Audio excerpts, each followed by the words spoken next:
Vous travaillez dans une commune et les citoyens demandent toujours les mêmes documents. Vous avez un e-commerce et les clients posent toujours les mêmes questions sur les délais de livraison. Médecin, kiné, infirmier, vous recevez de nombreux appels que vous pourriez éviter. Et vous vous dites, une intelligence artificielle pour ça, c'est trop compliqué, j'ai pas les compétences, pas le temps. Et si je vous disais que pas du tout et qu'on pouvait même le mettre en place en quelques minutes. On peut nourrir une IA juste pour vous, pour votre business model, pour votre patientèle, pour vos citoyens, avec des documents Word, des sites web, des PDF. Elle ira chercher pour vous quasi instantanément toutes les informations de votre base de données. Je vous montre tout de suite comment ça marche avec le RAG.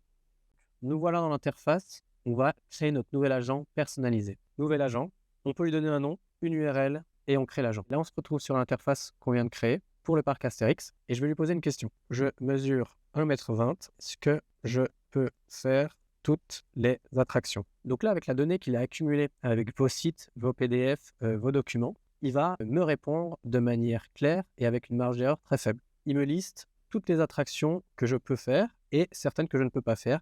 Typiquement, là, j'apprends que l'attraction Osiris demande 130 cm minimum, l'attraction Goudurix demande 140 cm au minimum, mais j'apprends que je peux faire la galère, etc. En dessous, ce qui est aussi intéressant, c'est qu'on a les sources. Donc, je peux cliquer ici et aller voir où l'information a été trouvée.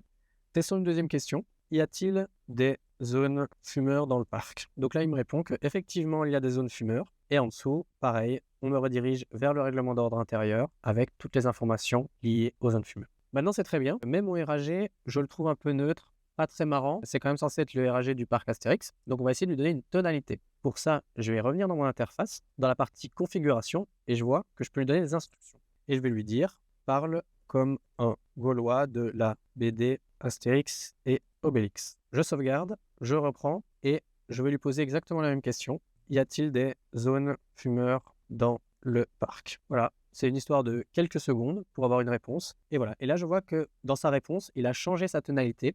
Partout à Tis, oui, il y a bien des zones fumeurs dans le parc Astérix, etc. Donc on voit que, comme vous venez de le voir, configurer un agent RAG est très simple. On peut le faire sans compétences techniques et ça s'intègre aussi très facilement sur un site web, peu importe votre CMS, et ça peut s'intégrer sous forme de petites bulles, comme on le voit ici en bas à droite de mon écran. Cette démonstration vous a plu? Si vous êtes basé à Luxembourg, vous pouvez demander jusqu'à 25 000 € de subvention via les CMI Packages pour ce type de projet.